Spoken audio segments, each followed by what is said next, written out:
L'enveloppe est arrivée un jeudi pluvieux du mois de mars. Du papier à en-tête, épais, officiel. Le genre de document qui change des vies. Quand je l'ai ouvert et que j'ai vu les mots « procédure d'interdiction » et « incapacité mentale avérée », j'ai senti le sol se dérober sous mes pieds. Mes beaux-parents, Richard et Constance Pemberton, demandaient au tribunal de me déclarer légalement incapable de gérer ma propre vie. Ils voulaient le contrôle total sur tout ce que je possédais. Chaque compte bancaire. Chaque propriété. Chaque décision. Comme si j'étais un enfant qui avait besoin d'être surveillé. L'ironie me brûlait plus que la colère. Ils ne m'avaient pratiquement pas adressé la parole depuis 3 ans, depuis les funérailles d'Émilie.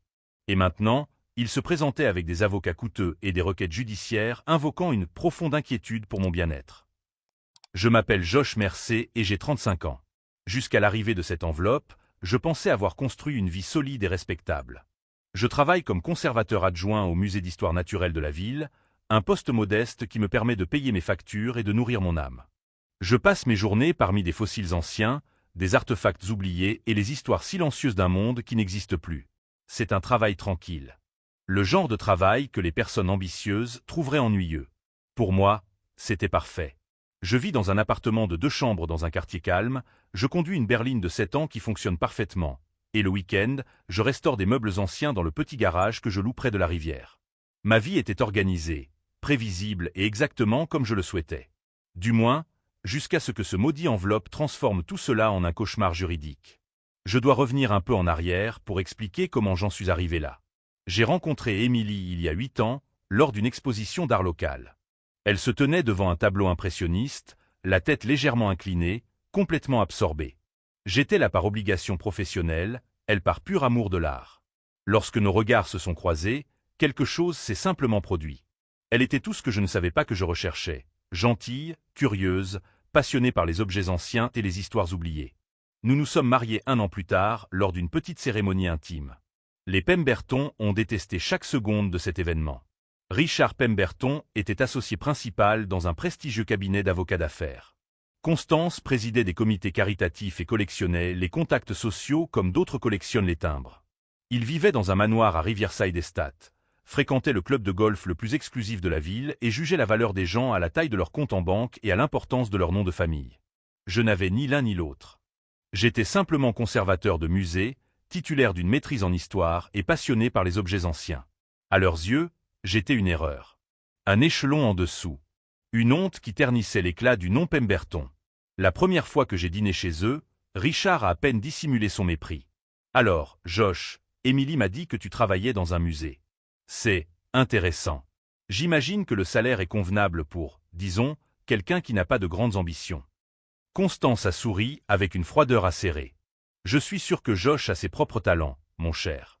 Tout le monde n'est pas né pour accomplir de grandes choses. » Émilie m'a serré la main sous la table, ses yeux m'adressant des excuses silencieuses.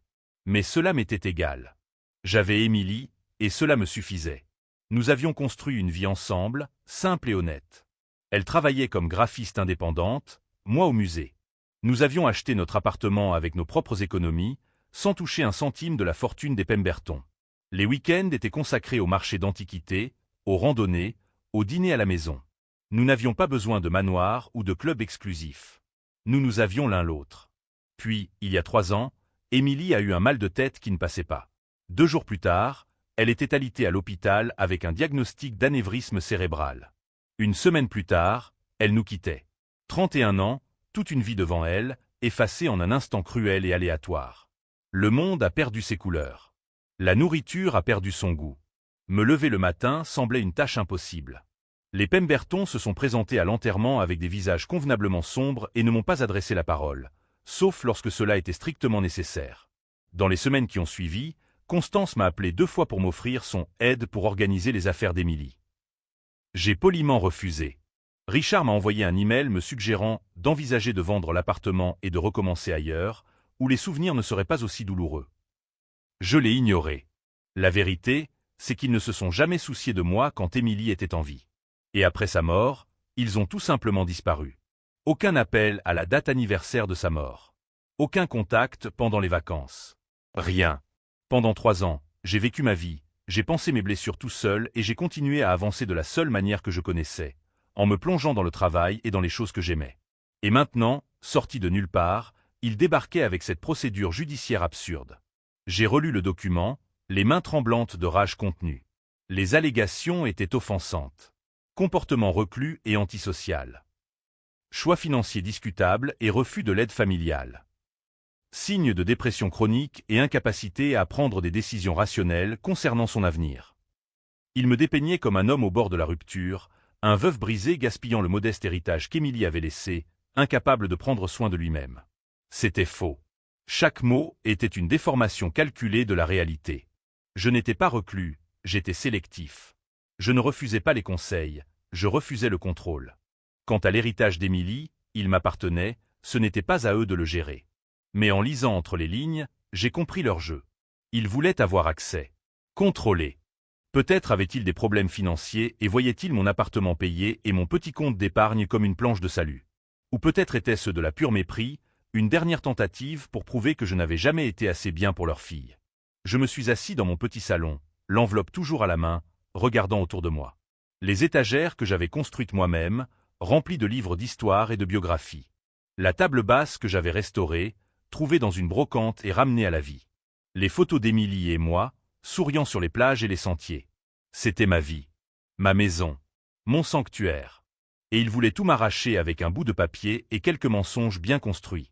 Pendant un instant, la panique m'a envahi. Et si ça marchait? Et si un juge me regardait mon travail modeste, ma vie simple, et était d'accord avec eux? Les gens qui ont du pouvoir et de l'argent ont les moyens de faire pencher la balance en leur faveur. Les Pemberton connaissaient des juges, avaient des avocats d'élite. Et moi, qu'avais-je? Un salaire de conservateur et une vie honnête. Mais alors, mon regard s'est posé sur la porte fermée de la deuxième chambre. Mon bureau personnel. L'endroit où je gardais ma véritable passion, mon secret silencieux. Et quelque chose a changé en moi. La peur s'est transformée en une détermination froide et tranchante.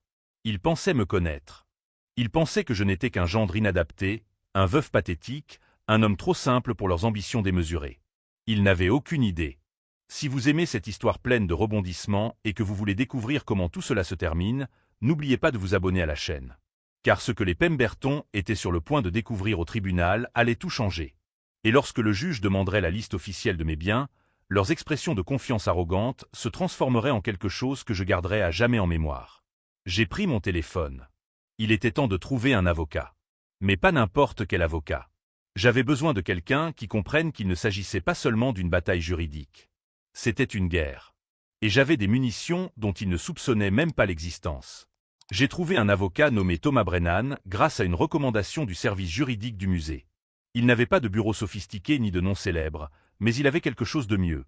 25 ans d'expérience dans la lutte contre les cas de tutelle abusive et de conservation prédatrice. Son modeste bureau se trouvait au 3e étage d'un ancien immeuble commercial, les murs recouverts de diplômes défraîchis et de photographies de clients reconnaissants. Ils prétendent que vous êtes incapable de gérer votre propre vie, m'a dit Thomas en parcourant le dossier d'un œil expert. Comportement reclus, dépression chronique, choix financiers discutables. C'est une tactique classique. Ils vous dépeignent comme une victime fragile qui a besoin de protection, alors qu'en réalité, ils veulent accéder à vos ressources. Il m'a regardé par-dessus ses lunettes de lecture. La question qui importe est, pourquoi maintenant? 3 ans après la mort de votre femme, ils sortent ça de nulle part. Qu'est-ce qui a changé? C'était la même question que je me posais. Richard et Constance n'avaient jamais montré de véritable intérêt pour moi. Quand Émilie était en vie, ils toléraient ma présence avec un mépris à peine dissimulé. Après sa mort, ils m'ont simplement effacé, comme si je n'avais jamais existé. Et maintenant, ils voulaient obtenir le contrôle légal de toute ma vie. J'ai besoin que vous soyez tout à fait honnête avec moi, a poursuivi Thomas en fermant le dossier. Ont-ils des raisons valables pour étayer ces allégations? Des problèmes de santé mentale? Des dettes cachées?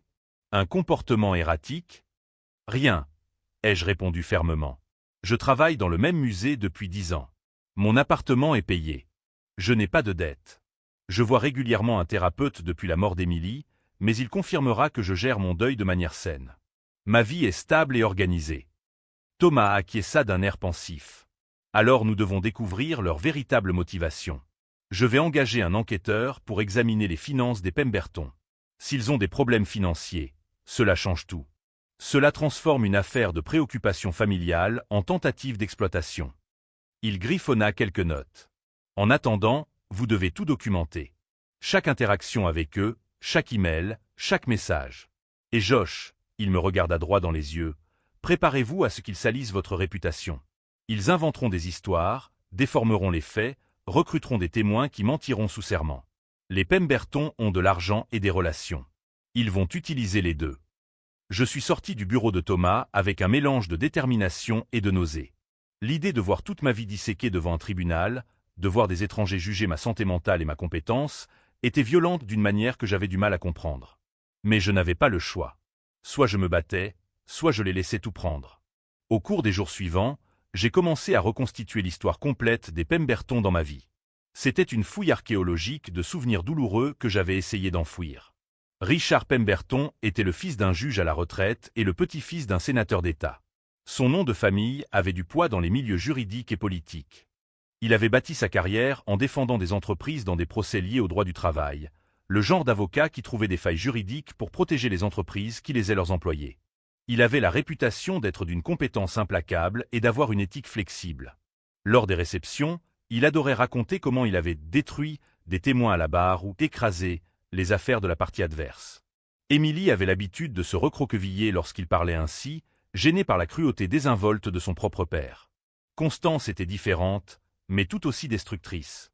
Elle venait d'une famille fortunée depuis longtemps, qui avait fait fortune dans l'immobilier 3 générations auparavant. Son rôle était d'être l'épouse parfaite d'un avocat prospère, organiser des dîners impeccables, présider des comités caritatifs, être photographiée lors d'événements de bienfaisance. Mais derrière cette façade élégante, c'était une femme obsédée par le statut social et les apparences. Pour elle, les gens se divisaient en 2 catégories, ceux qui étaient utiles et ceux qui étaient jetables. J'appartenais clairement à la seconde catégorie. Je me souviens de la première fois où Constance m'a évalué. C'était lors d'un dîner de présentation, 2 semaines après qu'Émilie m'ait présenté à ses parents. Constance m'a examiné de la tête aux pieds avec un regard froid et calculateur, notant ma veste achetée en solde, ma montre simple, mon absence de bijoux ostentatoires ou d'accessoires de marque.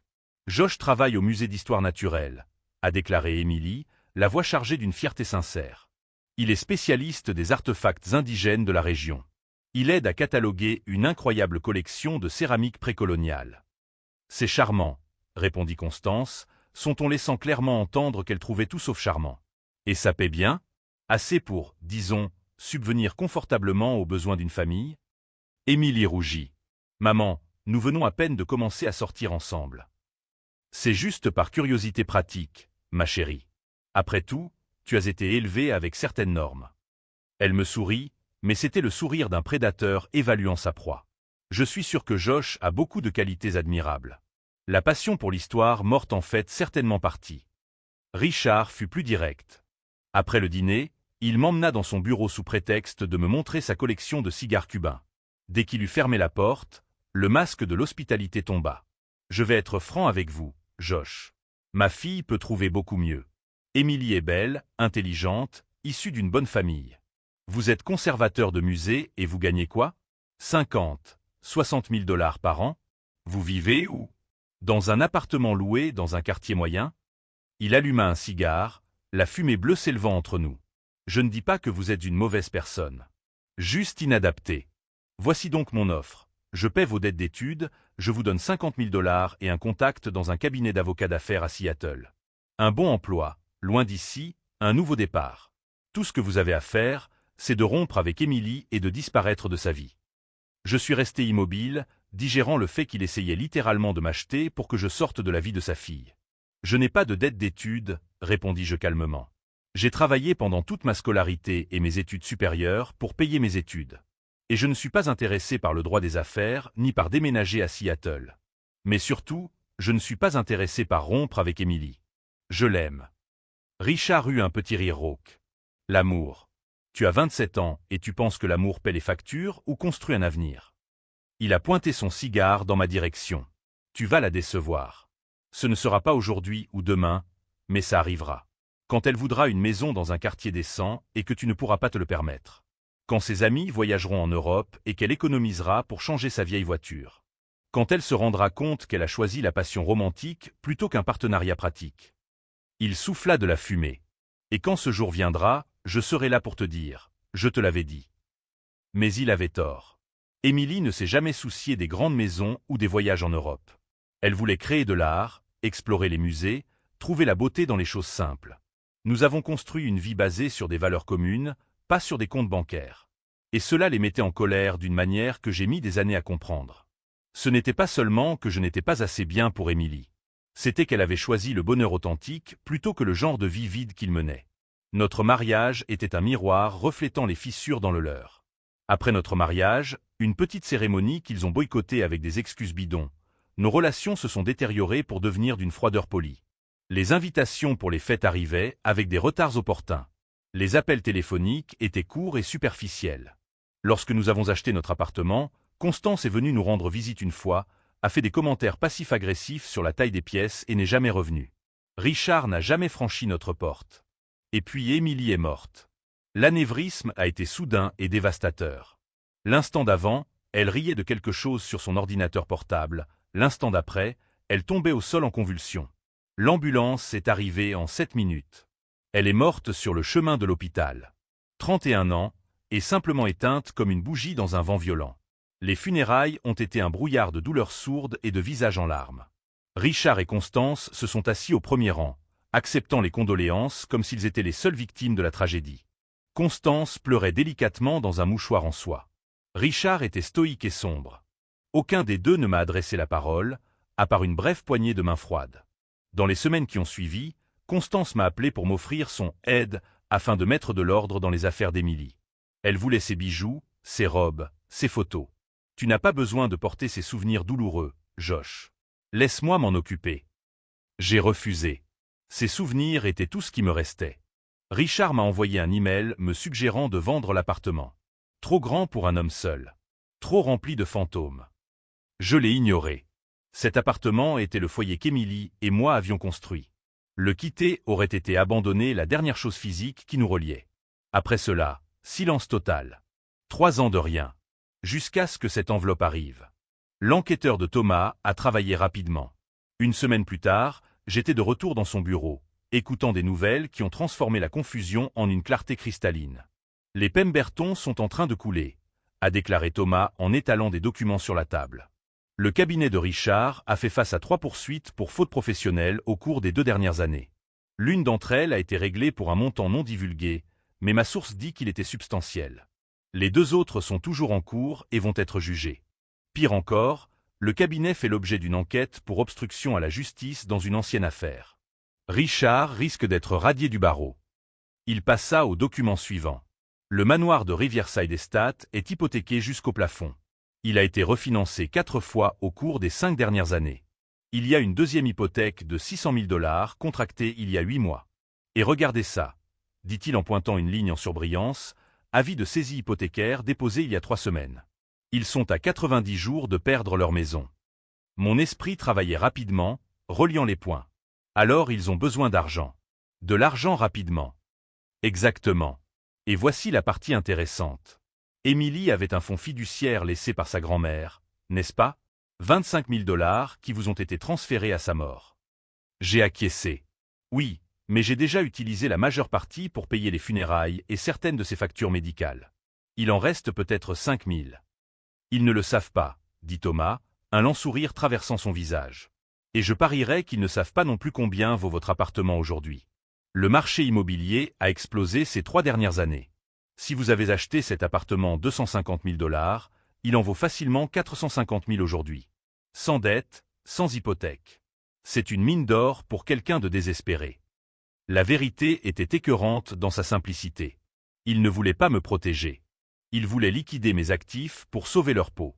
L'appartement vendu, l'argent qu'ils pensaient que j'avais, tout cela pour combler leurs trous financiers tandis que Richard luttait pour conserver la licence et le style de vie qui définissait son identité. Cela change complètement la donne, dis-je, ma voix plus ferme à présent. Ça change tout, acquiesça Thomas. Mais Josh, nous avons besoin de plus que cela. Nous devons prouver que vous n'êtes pas seulement compétent, mais exceptionnellement doué. Parce qu'ils vont faire venir des médecins, ils vont déformer votre thérapie de deuil, ils vont présenter chaque moment de tristesse naturelle comme une preuve d'effondrement mental. Alors dites-moi, dit-il en se penchant en avant, que cachez-vous? Vous avez mentionné que vous aviez quelque chose qu'ils ne savaient pas. Qu'est-ce que c'est? J'ai pris une profonde inspiration. Il était temps de révéler le secret que j'avais si soigneusement gardé, même à Émilie au cours de ces derniers mois, parce que je voulais la surprendre quand il serait complet. Je collectionne des manuscrits et des artefacts historiques rares. Ai-je commencé? Cela a commencé comme un passe-temps il y a 15 ans.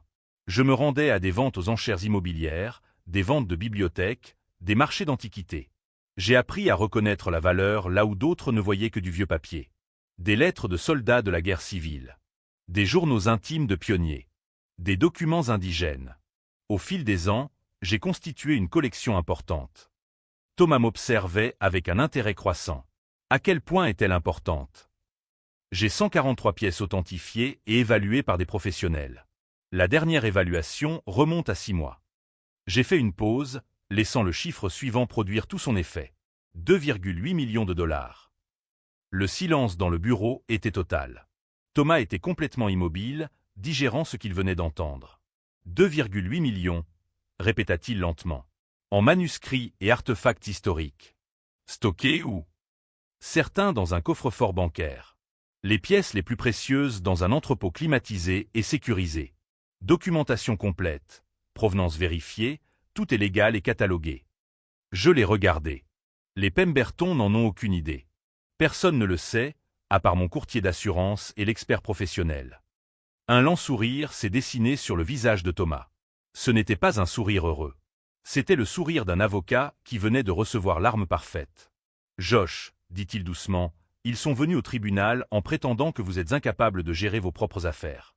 Et vous avez une collection de près de 3 millions de dollars que vous avez constituée grâce à vos connaissances spécialisées, à des recherches minutieuses et à des investissements prudents pendant 15 ans. » Il rit, d'un rire grave et satisfait. Ils ne savent pas dans quoi ils s'embarquent. Ils n'en ont absolument aucune idée.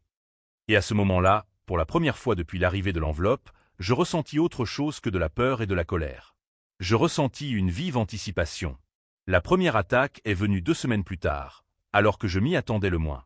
J'étais en train de cataloguer une collection de lettres datant des années 1860 lorsque mon téléphone a vibré. Un email de Constance. L'objet disait simplement « Inquiétude maternelle ». Josh, nous avons appris par des connaissances communes que tu continues à vivre seul dans cet appartement, isolé du monde. Richard et moi avons longuement discuté de ton bien-être.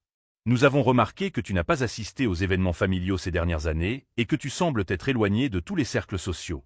En tant que seul proche parent qu'Émilie ait laissé, nous nous sentons responsables de veiller à ce que tu reçoives le soutien adéquat. Notre avocat te contactera bientôt pour discuter des prochaines étapes. Affectueusement, Constance. Chaque mot était empreint de fausseté. Des événements familiaux auxquels ils ne m'ont jamais invité. Des cercles sociaux dont je n'ai jamais fait partie. Et cette dernière phrase sur l'avocat était une menace à peine voilée, déguisée en préoccupation. J'ai répondu avec une politesse glaciale. « Constance, je vous remercie de votre sollicitude, mais je vais très bien. Mon travail est gratifiant, je suis en excellente santé et j'ai un solide réseau d'amis et de collègues. Il n'y a pas besoin d'intervention juridique. » Josh. Sa réponse est arrivée en quelques minutes. « Josh, votre refus d'accepter de l'aide ne fait que renforcer nos inquiétudes. Un homme vraiment stable n'aurait pas peur d'une évaluation professionnelle. Nous allons procéder comme prévu. » C'était donc ainsi. Peu importait ce que je disais ou faisais.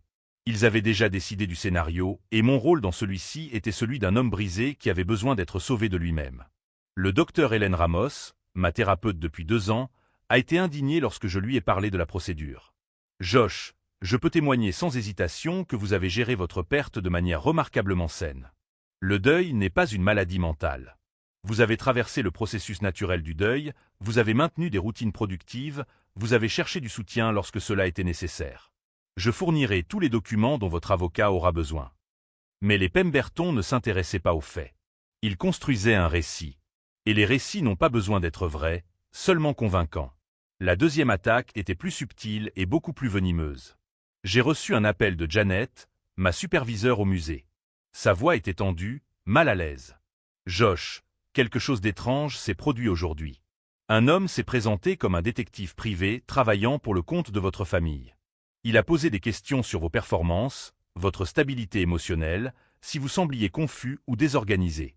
Il a dit que c'était pour votre propre bien. » Elle a fait une pause. « Évidemment, je ne lui ai fourni aucune information, si ce n'est pour confirmer que vous travaillez ici et que vous êtes un employé exemplaire. Mais j'ai pensé que vous deviez le savoir. J'ai senti mon sang bouillir. Ils essayaient de monter un dossier contre moi, cherchant la moindre preuve qui pourrait être déformée. Une journée difficile au travail devenait un manque de concentration. Un après-midi à la maison devenait un isolement dangereux. Merci de m'avoir prévenu, Janet. Et merci de ne pas collaborer à cette mascarade. Josh, dit-elle doucement, vous êtes l'un des professionnels les plus dévoués et les plus compétents qui ait jamais travaillé ici. Si vous avez besoin d'une lettre de recommandation ou d'un témoignage, considérez que c'est fait. J'ai raccroché, les yeux brûlants. Pas de larmes, mais de pure et cristalline colère. Les Pemberton n'essayaient pas seulement de me voler. Ils essayaient de détruire ma réputation, de salir mon nom professionnel, de transformer ma vie soigneusement construite en preuve d'échec. Ce soir-là, je me suis assis dans mon bureau personnel, entouré de ma collection. J'ai ouvert les dossiers méticuleusement classés. Des lettres de soldats confédérés décrivant la vie dans les tranchées. Les journaux intimes de femmes pionnières traversant le pays en chariot. Des documents officiels signés par des personnages historiques mineurs qui ont contribué à façonner la région. Chaque pièce avait une histoire, une provenance vérifiée, une valeur qui augmentait d'année en année. Ce n'était pas une accumulation aléatoire. C'était une conservation spécialisée. Des connaissances appliquées. Un investissement intelligent à long terme. Exactement le type de comportement qui démontre une compétence exceptionnelle et non une incapacité. Thomas m'a appelé pour me donner des nouvelles. Leur avocat, un certain Arthur Moss du cabinet Richard, a déposé des documents supplémentaires. Ils font appel à un psychiatre comme témoin expert. Un certain docteur Gérald Vance. Laissez-moi deviner, ai-je dit avec amertume. Quelqu'un qui va diagnostiquer une dépression sévère sans jamais m'avoir rencontré. Exactement. Il basera son témoignage sur des entretiens avec les Pemberton et sur l'examen de ce qu'ils appellent un comportement inquiétant. C'est une absurdité scientifique, mais cela peut sembler convaincant pour un juge qui ne connaît pas mieux. Et que faisons-nous?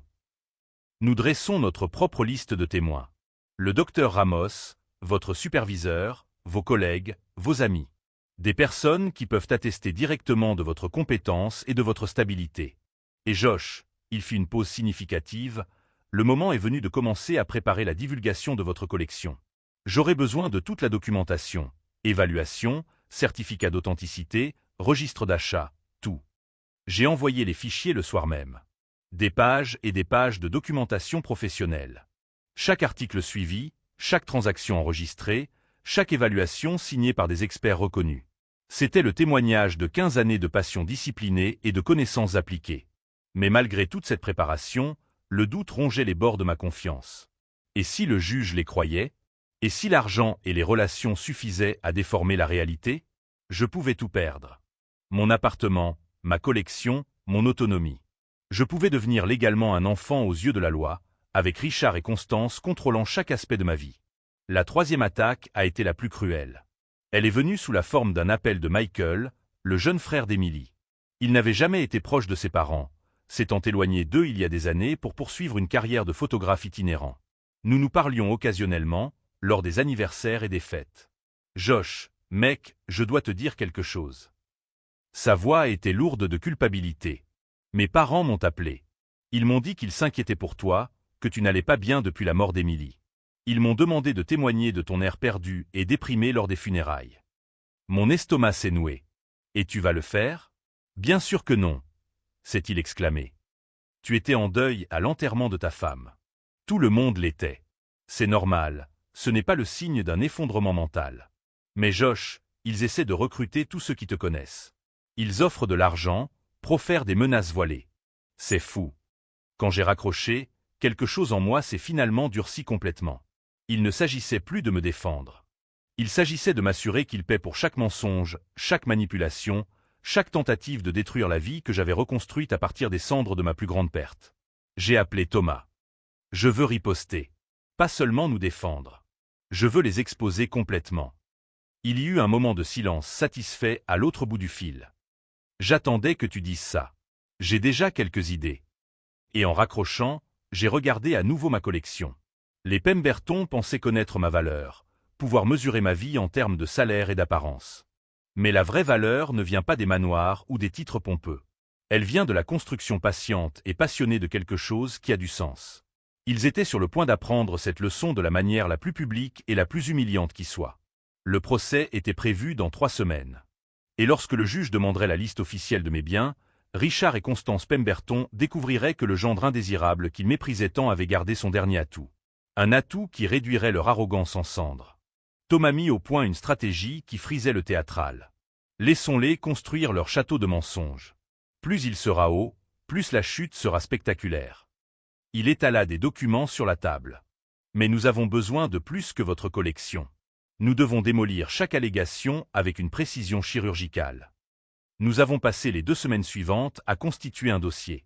Le docteur Ramos a fourni des rapports détaillés montrant une progression saine dans le deuil. Janet a rédigé une lettre de recommandation qui ressemblait davantage à une déclaration d'amour professionnel. En 10 ans, Josh n'a jamais manqué une échéance, n'a jamais commis d'erreur de catalogage et a sauvé 3 collections historiques de dommages permanents grâce à son souci méticuleux du détail. Ma banque a fourni un historique complet, aucun retard de paiement en 15 ans, une épargne régulière, des investissements conservateurs mais solides. La gérante de mon immeuble a témoigné que je payais mon loyer avant la date d'échéance et que je maintenais mon appartement dans un état impeccable. Mais la véritable préparation s'est faite pendant les nuits solitaires passées dans mon bureau. J'ai passé en revue chaque pièce de ma collection, vérifiant la documentation, la provenance, les certificats d'authenticité. Tout devait être irréfutable. Il ne devait y avoir aucune marge de manœuvre pour remettre en question quoi que ce soit. Parmi les pièces les plus précieuses figurait une série de lettres échangées entre 2 officiers confédérés pendant le siège de Vicksburg. J'avais acheté le lot pour $800 lors d'une vente de succession il y a 12 ans. Dernière estimation, $320 000. Le journal intime d'une pionnière qui a traversé l'Oregon Trail, acheté pour $1 200, valait désormais $415 000. Des documents officiels signés par des gouverneurs territoriaux, des cartes topographiques originales, des photographies rares de la construction du chemin de fer transcontinental. Chaque acquisition représentait des heures de recherche, de comparaison des prix, de vérification de l'authenticité. Ce n'était ni de la chance ni du hasard. C'étaient des connaissances spécialisées appliquées avec discipline pendant plus d'une décennie et demie. Ce n'est pas du collectionnisme ordinaire, a déclaré Thomas après avoir tout examiné. C'est de la conservation de niveau muséal. Vous avez constitué une collection pour laquelle les universités paieraient des fortunes. Mais pendant que nous préparions ma défense, les Pemberton ont intensifié leur offensive. J'ai été informé qu'ils avaient engagé un 2e psychiatre pour une évaluation indépendante. Le docteur Harrison Webb, un professionnel connu pour ses diagnostics généreux lorsqu'il est bien payé. Puis vint le coup le plus bas. Arthur Moss, leur avocat, obtint une ordonnance judiciaire temporaire gelant partiellement mes comptes sous prétexte de « risque de dissipation des actifs pendant la procédure conservatoire ». Du jour au lendemain, je ne pouvais plus accéder à plus de $500 par semaine de mes propres économies. C'est un abus de procédure, s'est exclamé Thomas lorsqu'il l'a appris. Ils essaient de vous étrangler financièrement, de vous forcer à accepter un accord. Mais j'avais prévu cela. 3 mois plus tôt, lorsque le premier courrier était arrivé, j'avais transféré suffisamment de fonds sur un compte séparé dans une autre banque. Ce n'était pas pour cacher de l'argent, mais par prudence. J'avais suffisamment de liquidités pour survivre confortablement pendant 6 mois. Richard m'a appelé personnellement pour la première fois depuis des années.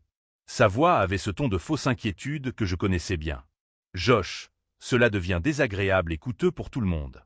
Pourquoi ne pas éviter le tribunal? Nous pouvons mettre en place une tutelle limitée, quelque chose qui vous apporte un soutien sans être intrusif.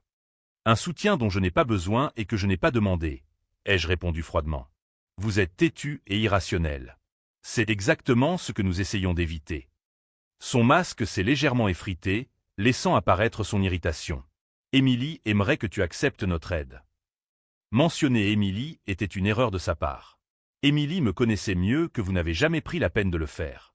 Elle savait que je suis parfaitement capable de m'occuper de ma vie. Et si elle était là, elle serait de mon côté, pas du vôtre. Il raccrocha sans attendre de réponse. La pression s'intensifia de manière subtile et cruelle. Constance commença à répandre des rumeurs dans les cercles sociaux qu'elle pensait que je fréquentais, mais que je ne fréquentais pas. Des histoires sur mon incapacité à faire face à la réalité et mon déclin mental inquiétant. Des amis éloignés commencèrent à m'envoyer des messages gênants me demandant si j'allais bien. Le docteur Webb s'est présenté au musée sans prévenir, prétendant vouloir voir mon environnement de travail dans le cadre de l'évaluation. Janet l'a poliment mais fermement mis à la porte. Il s'agit d'un lieu de travail professionnel, pas d'une clinique psychiatrique. Si le docteur Webb souhaite obtenir des informations sur les performances de M. Mercé, il peut en faire la demande officielle par les voies appropriées. Chacune de leurs attaques était documentée. Chaque mensonge était consigné. Chaque tentative de manipulation, archivée.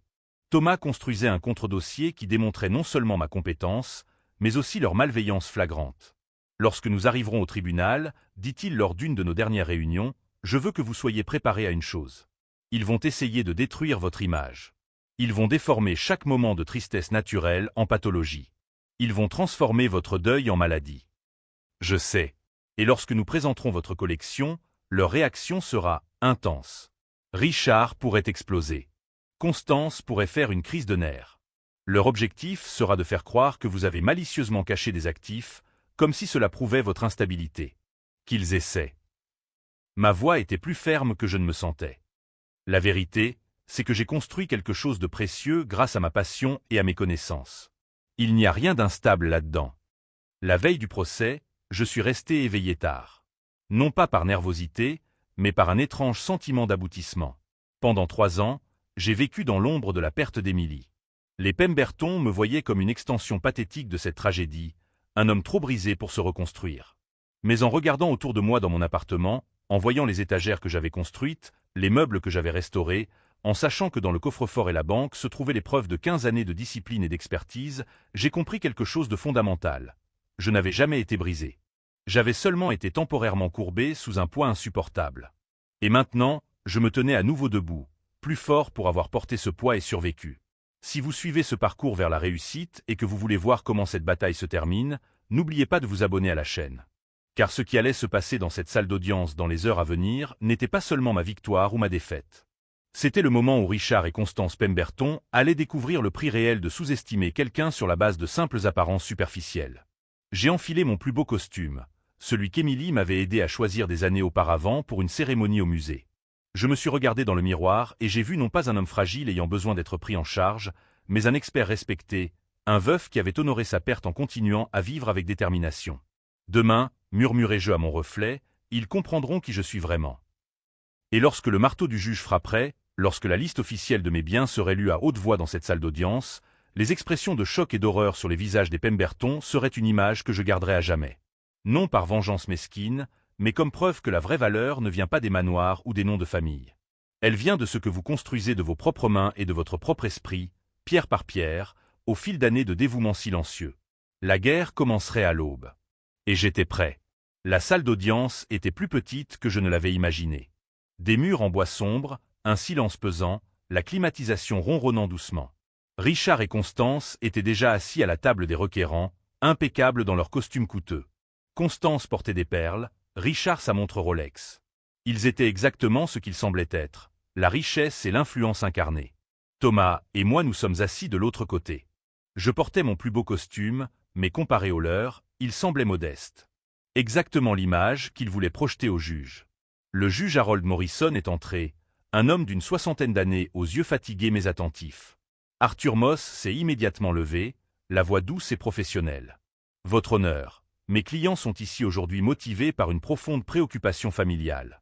Joshua Mercé, veuf depuis 3 ans, montre des signes inquiétants d'isolement et prend des décisions financières discutables. Il vit seul dans un appartement modeste, occupe un emploi sans perspective d'évolution et refuse toute aide familiale. Constance fut appelée à témoigner. Sa prestation fut impeccable. Voix tremblante, yeux embués, langage corporel d'une mère inquiète. Depuis que nous avons perdu notre chère Émilie, Josh s'est complètement renfermé. Il ne répond pas à nos appels, refuse nos tentatives d'aide. Nous craignons que, dans son état de vulnérabilité, il ne soit la proie de profiteurs. Thomas n'a posé qu'une seule question lors du contre-interrogatoire. « Madame Pemberton, quand avez-vous vu l'appartement de Monsieur Mercé pour la dernière fois ?» Elle a hésité. « Eh bien, nous ne l'avons pas visité récemment, mais… » Votre évaluation de ses conditions de vie est donc basée sur des suppositions et non sur une observation directe.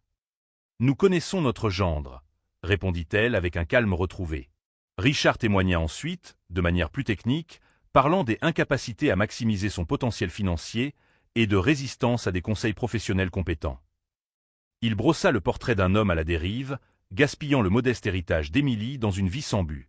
Puis vint le docteur Webb, leur psychiatre. Il diagnostiqua une dépression sévère et une altération possible du jugement, en se basant exclusivement sur des entretiens avec les Pemberton. Thomas le détruisit méthodiquement. Docteur, avez-vous déjà évalué M. Mercé personnellement? Non, mais d'après les témoignages. Les témoignages de personnes qui ne l'ont pas vu depuis des années et qui ont un intérêt financier direct dans cette affaire. Webb a rougi, mais il a maintenu sa position. C'était notre tour. Le docteur Ramos a témoigné de ma santé mentale exemplaire. Janet a parlé de 10 ans de travail irréprochable. Mon directeur de banque a présenté un historique financier irréprochable. Puis Thomas m'a appelé. J'ai pris une profonde inspiration et je me suis dirigé vers la chaise des témoins. Il m'a guidé à travers des questions simples. Mon travail, ma routine, mes finances. J'ai donné des réponses claires et directes. Je n'ai pas montré d'émotion excessive. Juste une compétence calme. Monsieur Mercé, a finalement déclaré Thomas, pour cette procédure, nous avons préparé un inventaire complet de vos actifs. Votre honneur, je demande à l'officier de lire le document pour enregistrement. Le juge a fait signe. Le greffier a ouvert le dossier. Point 1. Appartement à Cedar Heights, entièrement remboursé. Valeur marchande actuelle, 450 000 $. J'ai vu Richard se crisper. Il pensait que je remboursais encore un prêt immobilier. Article 2. Véhicule 2018, entièrement payé. Valeur, 18 000 $. Article 3. Compte bancaire et investissements divers. Total, 82 000 $. Constance commença à sourire légèrement. Des chiffres modestes qui confirmaient leur point de vue.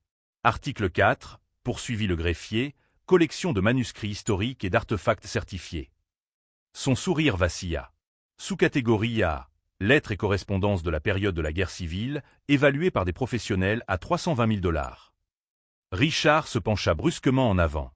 Sous-catégorie B, journaux intimes et documents de pionniers, 19e siècle. Évaluation, 415 000 $.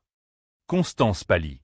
Sous-catégorie CAG, documents officiels, cartes originales, photographies historiques, artefacts indigènes certifiés. Valeur totale combinée. Il marqua une pause, 1 800 000 $. Le silence dans la salle d'audience était absolu. Valeur totale de l'inventaire du défendeur Joshua Mercé, 2 765 000 $. Richard se leva si brusquement que sa chaise grinça. C'est impossible. Il est conservateur de musée. Où diable a-t-il trouvé? Monsieur Pemberton. Le juge frappa son marteau. Asseyez-vous immédiatement. Mais Richard était hors de lui, le visage rouge de choc et de rage. Il a caché ça. 3 millions de $, et il n'a jamais rien dit. Cela prouve qu'il est instable, manipulateur. Monsieur Pemberton, tonna le juge. Un mot de plus et vous serez expulsé. Thomas se leva calmement. Votre honneur, Monsieur Mercé a constitué cette collection pendant 15 ans grâce à ses connaissances spécialisées en histoire et en antiquité. Chaque pièce est documentée, authentifiée, assurée et acquise légalement. Cela démontre non pas une instabilité, mais une discipline exceptionnelle et une expertise rare. Il se tourna vers les Pemberton. Les requérants ont allégué que mon client était incapable de gérer des actifs. Nous avons découvert qu'en réalité, les requérants sont confrontés à une faillite imminente, à de multiples poursuites judiciaires et à une saisie hypothécaire. Cette demande n'est pas une protection. C'est de la prédation. Constance avait les mains sur la bouche. Richard s'enfonça dans son fauteuil, le choc se transformant en horreur grandissante. Le juge regarda Arthur Moss. « Maître, votre client a-t-il quelque chose à dire ?» Moss était pâle. « Votre honneur, nous n'avions pas connaissance. »« Manifestement pas, » l'interrompit froidement le juge. « Parce que vous n'avez pas pris la peine de vraiment connaître l'homme que vous essayez de déclarer incompétent. » Il me regarda. « Monsieur Mercé, en 30 ans dans cette cour, j'ai rarement vu une démonstration plus claire de compétence et de capacité. Requête rejetée avec préjugés. » Le marteau tomba. Fin. Richard enfouit son visage dans ses mains. Constance me regardait comme si elle voyait un étranger. Parce que c'était exactement le cas. Il ne m'avait jamais connu. Et maintenant, trop tard, il découvrait qui j'étais vraiment. L'enquête du juge Morrison sur l'affaire Pemberton a révélé une manipulation flagrante du système judiciaire. Richard a fait l'objet d'une procédure disciplinaire de la part du barreau et a été suspendu pour 2 ans. Le manoir a été mis aux enchères 3 mois plus tard. Constance a dû vendre ses bijoux et résilier toutes ses adhésions à des clubs exclusifs. Quant à moi, le musée m'a promu conservateur principal. Ma collection a été reconnue dans les milieux universitaires. J'ai fait don de certaines pièces à des universités au nom d'Émilie, honorant ainsi sa mémoire d'une manière que les Pemberton n'ont jamais pu faire. Michael, le frère d'Emily, m'a appelé quelques semaines plus tard. Elle a toujours su qui tu étais vraiment, Josh. Elle serait fière de toi. J'ai appris que la vraie valeur ne vient pas des manoirs ou des noms de famille. Elle vient de ce que vous construisez avec passion, discipline et temps. Les Pemberton ont mesuré ma vie en termes de salaire et d'apparence. Ils se sont complètement trompés. Si cette histoire de dépassement de soi vous a touché, abonnez-vous à la chaîne pour découvrir d'autres histoires de justice et de rebondissement. 3 ans après le procès, j'ai croisé Richard dans une galerie d'art. Il a détourné le regard. Je me suis contenté d'acquiescer et j'ai continué à admirer une exposition de lettres historiques. Certaines leçons coûtent une fortune à apprendre. Et certaines personnes ne valent jamais le prix qu'elles essaient de vous faire payer.